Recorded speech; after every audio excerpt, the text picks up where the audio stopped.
Like the Arabic people say soya soya. You get what I'm saying? Yeah, then you get there. But some people don't get it, and I think because people don't really know about Qatar, they have a negative mindset.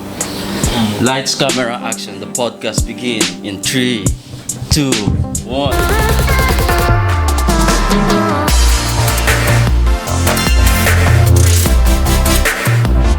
What's up? Yeah, you know what time it is. We're about to do some, wicked podcast, and I'm with my friend, my brother, my family. Yeah. Noah. Anyways, I go by the name Mr. Joshua, so you keep it locked in. This is not what you're about to do. All right. So basically, bro. All right. Tell me more about yourself. I'm fascinated about achieving things. Facts. I'm enthusiast of camera. I like camera, bro. You see a lot. I have a lot of gears. So I like to capture moments. Facts. But it just so happened that due to circumstances, then I've been paused for a while, for quite sometimes. And thanks to you, because you bring this motivation to me I feel you, bro. Thanks for to on that camera again. I don't really have a lot of things to say, but I'm an adventurous adventurous person. I like to explore. You know, I like to know how what's going on in the world. Basically, just to entertain myself, educate myself. You know how it is, sometimes try to figure out, things that we can get access to or reach out to. But I think this, podcast will give us the opportunity to, for people to come through to tell us, what we are missing or probably what we don't know. And I think this is a good start. And, I appreciate my dude, Mr. Noah, for, hooking me up on this one. And trust me, guys, we are coming deep on this one, and we'll let you all know, we have a lot of things coming up, so y'all just stay tuned. You feel me? Yes, that's what it is. So this is a commitment, bro, because if you told our audience there's a lot of coming up, so this is gonna be a commitment that not every single day, but at least once a week, or twice a month, that we could give them an insightful conversation, because this podcast means we are bridging that gap to understand, to share a different perspective. I mean, I feel you. I understand what you mean. I mean, talking about time, because of our busy schedule with work and stuff like that, we wouldn't be able to give our audience the full-fledged details of whatever that we have to bring out there. But I can promise y'all for the fact that we'll try as much as possible, because we just started, right? So just give it time. As time goes by, we'll be bumping your screens with so many series talking about different topics y'all will be interested in. So I mean, it is what it is. So we are hoping to get you guys excited, and then you guys also, whatever you have in mind, I mean, you can put it on board, and we can also basically talk about it. As he said, we are trying to get to know our cultures, because I'm from a different background. He's also from a different background, you feel me? So we're trying to know the cultures. We're trying to infuse how it's gonna blend, how we're gonna merge and then become one. Basically, I mean, Michael Jackson said, we are all black. It's just one word, and we are just one people. It's just different colors. You know what I'm saying? So I think this podcast will be a very grateful step for sharing different cultures on this platform. So y'all stay tuned. The moment that you step into this country, Qatar, what have you feel, and what did you fear? Back home, they have the mentality that, especially the African countries, they have the mentality that when you go to Arab countries, they are into manslaughter and stuff like that, killing your people and stuff like that. Even when I was coming in, I remember when I told my mom that I got an offer here to work, she was like, nah, you don't need to go. We heard about negative stuff about Arab countries and stuff like that. So there's no way. So I mean, when I landed here for the first time, looking at the weather, I was like, oh my goodness. I mean, what is this? Because I've never experienced this kind of weather before. It was very, very hot. Yeah. You understand what I'm saying? So, I mean, when I came here, they gave me my own space, my own room. You know, do whatever I want to do for like a couple of days before taking me to site. So I began, you know, taking some footages and then sending, you know, the videos to my folks, you know, letting them know that it's very safe out here.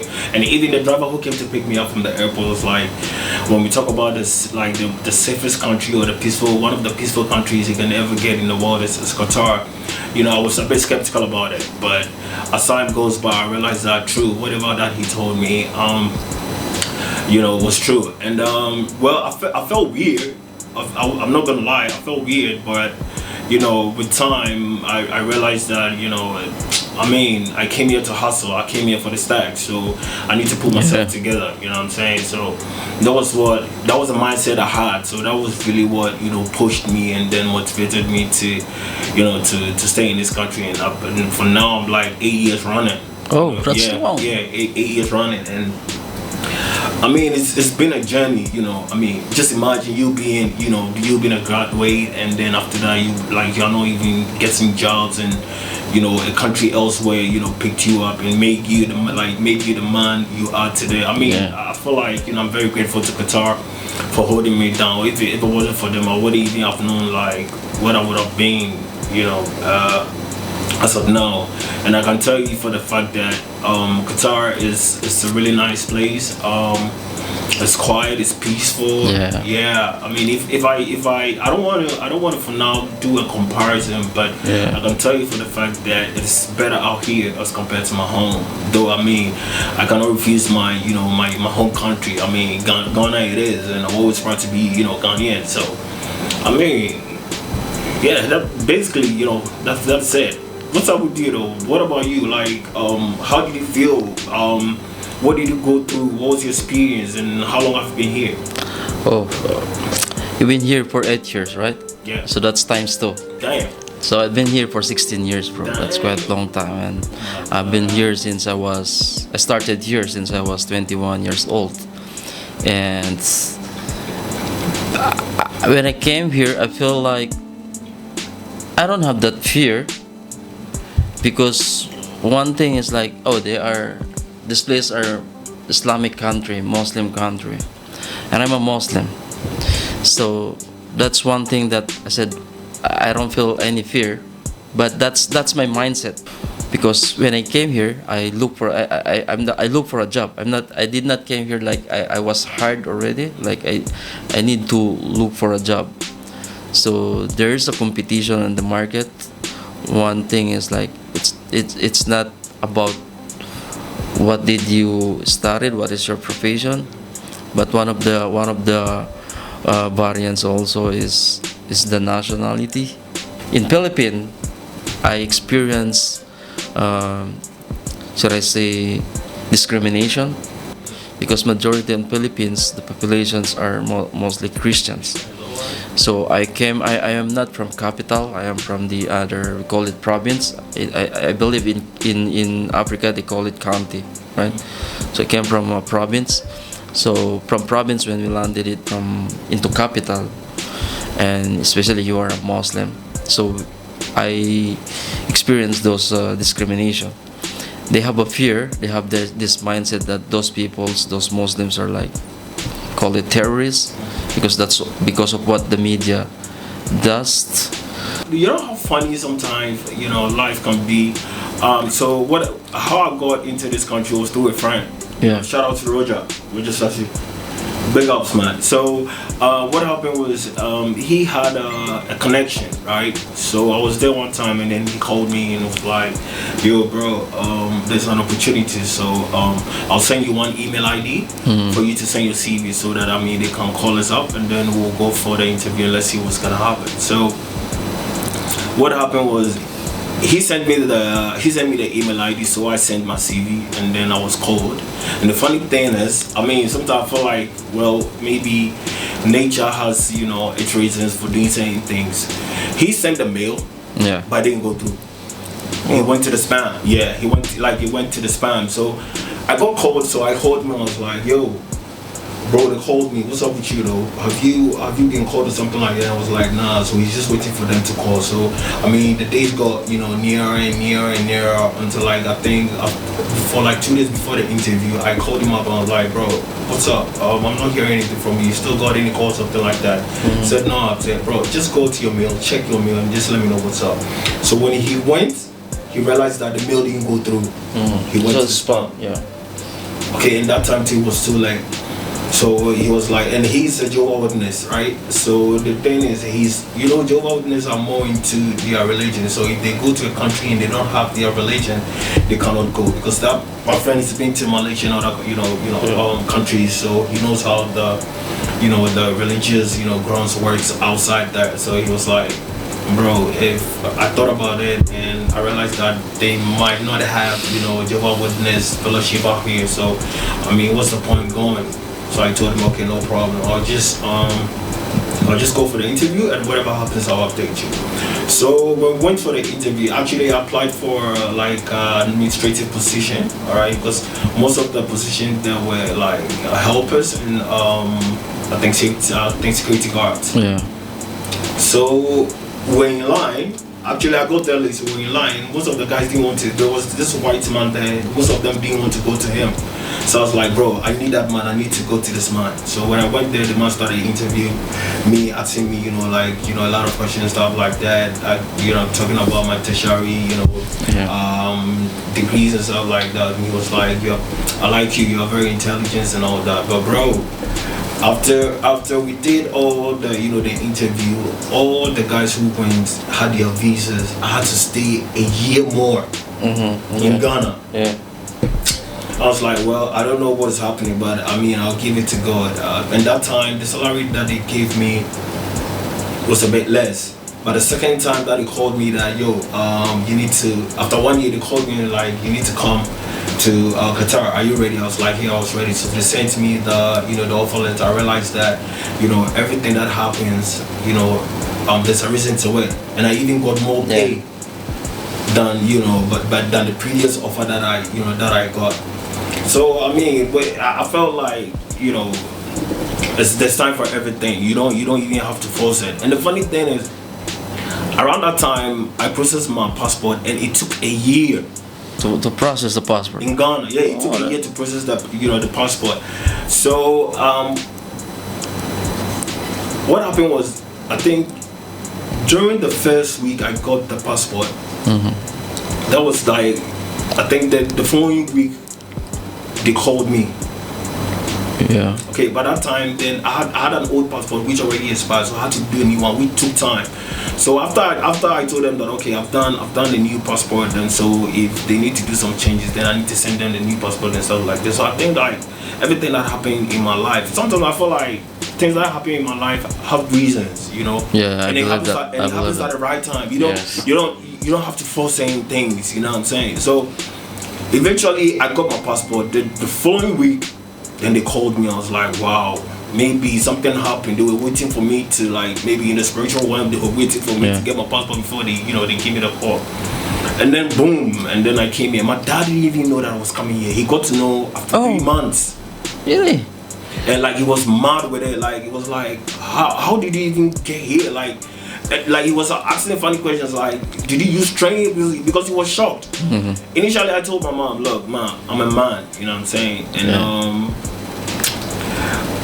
I have to put in work, you know what I'm saying? And I can't do, back in Ghana, I used to hustle with my uncle and stuff like that. I just want to do things on my own. I don't want to depend on you guys. Alright, though you guys are staying outside the country, I just want to be on my own. I want to be my own man. You know? Yeah. So my mom was like negative about it. Nah, you don't have to go, you don't have to do that. I was like, look, let me take this bold step. If it goes well, fine. If it doesn't go well, then I'll come back. And then it is what it is. And now I'm 8 years running, bro. I mean, God has been very good. I'm not gonna lie. God has been very good. And entering Qatar has really like given me like experiences. It's giving me information. If it has allowed me to know certain things that, trust me, if I'm in Ghana, I wouldn't know. You understand what I'm Yeah. saying? So a stepping stone. You know, we have colleagues like Ghanaians who are here who use like Qatar as a stepping stone to go to Yeah, other other countries. I always tell my friends like, look, you can't jump from 0 to 10, right? Yes, you cannot yes, jump from that's 0 true. to 10. You have to start from 0, 1, 2, and then you hit it. So if you have the mindset that okay, you just want to probably look, everybody's looking for greener pastures one way or the other, Yes, right? yes, that's true. So if you have the mindset that you just want to jump from 0 to 10, it wouldn't work. It's a stepping stone, bit by bit. So like the Arabic people say, soya soya. You know what I'm saying? Yeah, then you get there. But some people don't get it, and I think because people don't really know about Qatar, they have a negative mindset, especially being in a Muslim or Islamic country. But that is not it. But I'm here, to make it clear and loud that Qatar is one of the most peaceful country. Yeah. I can bet on that. I can put my life on that. What about you? As far as I remember when I started there, because I came here through visit visa. So that visit visa is valid only for 1 month. Okay. And afterwards you have to exit. Because if you overstay, then you will be fined for about 200 Qatar reals every day, fair day. Yeah, that's a lot of money. Yeah, so I came here for 30 days and I've been looking for a job, bro. And that time Qatar is not, I can say that Qatar is, that's the starting point of Qatar where they are now, because that's the time of construction, developing, and there's a lot of foreigners came here to work, and that's why I said there's a lot of job competition on the market. But however, there's a lot of job demand available. So I've been searching for a job for almost a month. So the funny thing was, bro, this is my 29 days. On the 30 days, I have to get out from Qatar. And in between, from the first day to 29 days, I don't get a job. So tomorrow I need to go out. Otherwise, I would be fined for 200 riyals. So I set myself, bro. I pack my things, I put my stuffs on the luggage, and then I said, tomorrow I will go out here. So my flight is about evening, but God's great, because the morning time I received a call from one of the company, and I said, hey, can you come for an interview? And I said, okay. So when I came to that interview, and then he gave me offer. It's a good offer. It's a good deal, and that's like you have said. You don't have to push everything, but trust the timing, right? Trust the timing, because if you desire and you put an action, right, and eventually on the end you will get it, because that's what you desire. That's the law of attraction. You desire it, you will get it, but you don't have to push it hard. It will come, but trust the timing. So it's when I started to get a job here, to started to work, that's also a quite interesting journey, because I've been working in accounting department. I'm accounts, but I don't feel I'm looking for something. I don't feel satisfied. I'm not satisfied of my work. I don't like I like the environment. That's where I learned Arabic, to speak Arabic, because most of my environment are Arabs people, so they communicate Arabs and they don't communicate English. So I have to push myself to communicate with them in Arabic.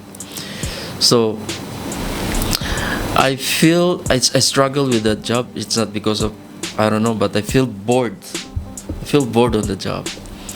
And then when I think almost 2 years, when I get a chance to, my boss told me to call our clients regarding the payment, because I'm in accounts. Then they put me onto debt collection. And then you know me, bro. I'm quiet. Yeah. You know me that's my personality. If you don't talk to me, then I will not speak. That's me. I don't know if I am weird or I am introvert, but I don't think that I'm introvert because I'm always hang out with the guys. Yeah.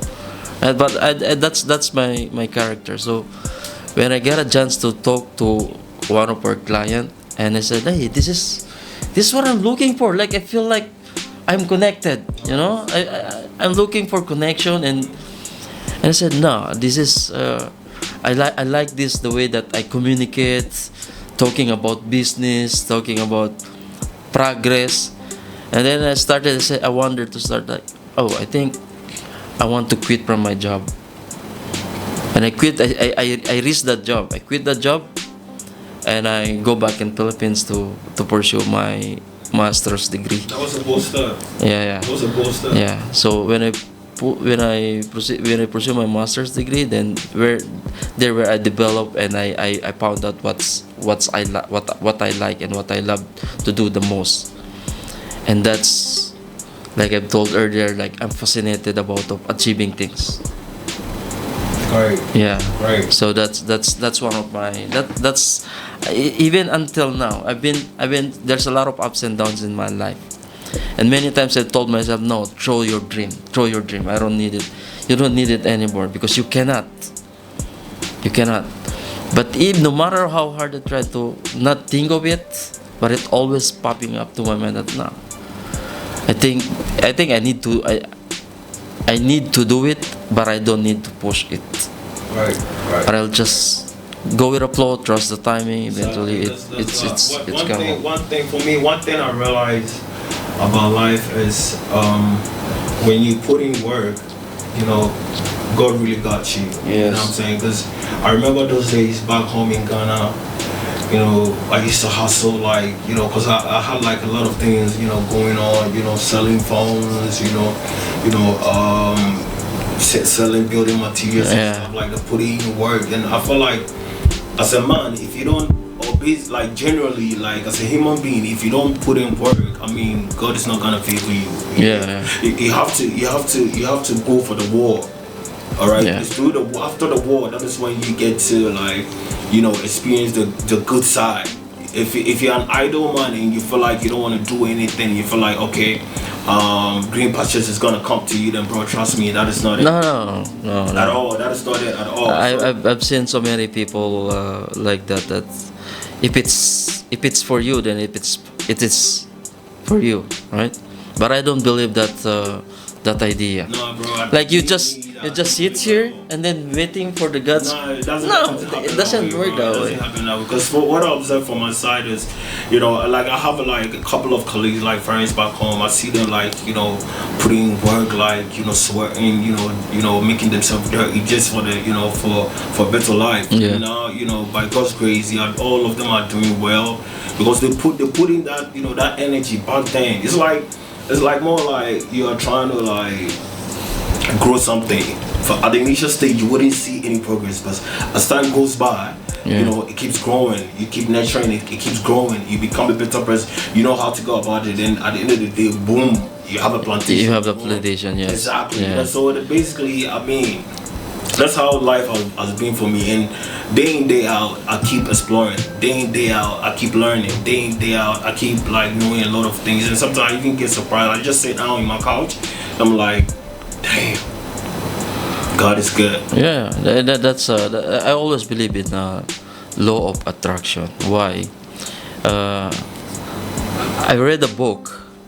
There's a book that I wrote that it talks about the elements. You know, the elements in scientific periodic table elements, and the law of success, the law of power, and they use the example of atom, molecules, and electron, and those things are small